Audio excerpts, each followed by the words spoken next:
കൊച്ചിയിൽ അറസ്റ്റിലായ പെൺവാണിഭ സംഘം നടത്തിയത് ജിഹാദ് പീഡനമെന്ന് ഫേസ്ബുക്ക് കുറിപ്പിലൂടെ വ്യക്തമാക്കിയിരിക്കുന്നു സ്വാമി ഭദ്രാനന്ദ്. നിലവിൽ കേരളത്തിൽ പ്രചരിക്കുന്ന ഡേറ്റിംഗ് ആപ്പുകൾ എല്ലാം ജിഹാദികളുടെ ഇരപിടിയൻ സൈറ്റുകളാണെന്നും അന്വേഷണം വേണമെന്നും സ്വാമി ആവശ്യപ്പെട്ടു.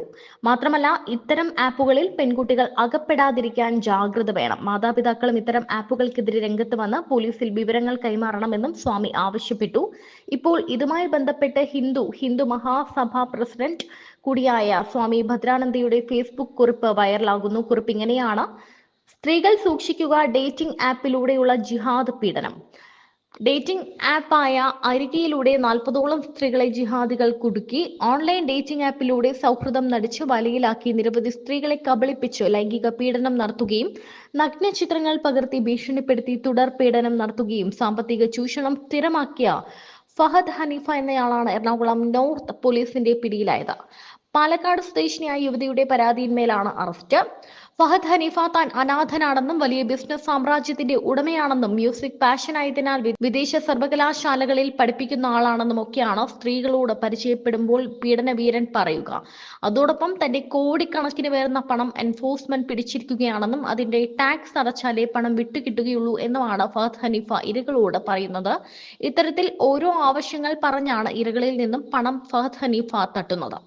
ഇരകൾ പണം നൽകാതെ വന്നാൽ പിന്നെ ഭീഷണിയും അക്രമവും ഒക്കെയാണ് പതിവ്.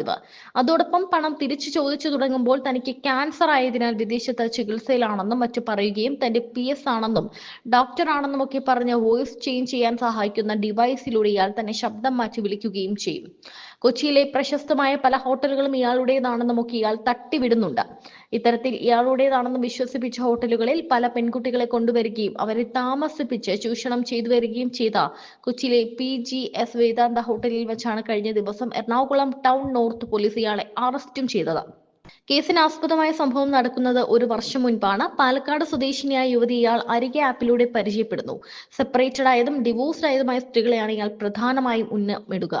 പ്രൊഫഷണലായ ഇര മകനോടൊപ്പം കൊച്ചിയിൽ മറ്റൊരു ആവശ്യത്തിനായി എത്തുന്നതറിഞ്ഞ ഫഹദ് ഹനീഫ തന്റെ ഉടമസ്ഥതയിലുള്ളതെന്ന് പറഞ്ഞ PGS വേദാന്തയിൽ താമസിക്കാമെന്ന് ഓഫർ ചെയ്തു. എന്നാൽ മുൻകൂട്ടി മറ്റൊരു റൂം കൂടി തൊട്ടടുത്ത മുറിയിൽ ബുക്ക് ചെയ്തിരുന്ന ഫഹദ് ഹനീഫ സൗഹൃദം സ്ഥാപിച്ച് അവിടെ വെച്ച് പാലക്കാട് സ്വദേശിനിയെ ലൈംഗികമായി ബന്ധപ്പെടാൻ നോക്കിയെങ്കിലും യുവതി സമ്മതിക്കാതെ വന്നതോടെ അവരെ ബലാത്സംഗം ചെയ്യുകയായിരുന്നു.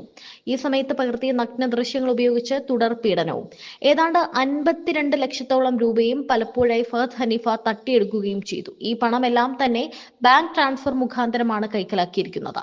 ഇരയുടെ പക്കൽ ഉണ്ടായിരുന്ന സ്വർണം, പലതരത്തിലുള്ള ലോൺ, സേവിങ്സ്, ക്രെഡിറ്റ് കാർഡ് തുടങ്ങി ഇവർ ഉപയോഗിച്ചിരുന്ന ഫോൺ വരെ വിൽപ്പിച്ച് ഫഹദ് ഹനീഫ പണം തട്ടിയെടുത്തു. ഫഹദ് ഹനീഫയുടെ സ്വന്തം സഹചാരിയായ ചാവക്കാട് സ്വദേശി നിസാമുദ്ദീനും നഗ്ന ദൃശ്യങ്ങൾ കാണിച്ച് ഇരയെ ഭീഷണിപ്പെടുത്താൻ തുടങ്ങിയപ്പോഴാണ് ഇര ഒരു നിവൃത്തിയുമില്ലാതെ തന്റെ വീട്ടിൽ വിവരങ്ങൾ പറഞ്ഞത്. തുടർന്ന് യുവതി തന്നെ ഫഹദ് ഹനീഫയെ പറ്റി അന്വേഷിച്ചപ്പോഴാണ് സമാനമായ പണവും മാനവും നഷ്ടമായ നിരവധി സ്ത്രീകളുടെ വിവരങ്ങൾ അറിയുന്നത്. ഏതാണ്ട് എല്ലാ ജില്ലയിലും ഡോക്ടേഴ്സ്, അഡ്വക്കേറ്റ്സ്, IT പ്രൊഫഷണൽസ് തുടങ്ങി നിരവധി സ്ത്രീകൾ ഇത്തരത്തിൽ നാണക്കേട് ഭയന്ന് വിവരം പുറത്തു പറയാതെ കഴിയുന്നുണ്ട്. ഇരയുടെ പരാതിയിന്മേൽ എറണാകുളം നോർത്ത് പോലീസ് നടത്തിയ അന്വേഷണത്തിൽ വിവരങ്ങൾ ബോധ്യപ്പെടുകയും പോലീസ് FIR ഇട്ട് കേസ് രജിസ്റ്റർ ചെയ്യുകയും ചെയ്തു. ബലാത്സംഗം, തുടർ പീഡനം, പീഡനത്തിലൂടെയും ഭീഷണിയിലൂടെയും പണം തട്ടൽ തുടങ്ങിയ വകുപ്പുകൾ പ്രകാരമാണ് case. Ernakulam north SHO Jijin ജോസഫിന്റെ നേതൃത്വത്തിലുള്ള പ്രത്യേക സംഘമാണ് തന്ത്രപരമായി പ്രതിയെ PGS വേദാന്ത ഹോട്ടലിൽ നിന്നും അറസ്റ്റ് ചെയ്തത്.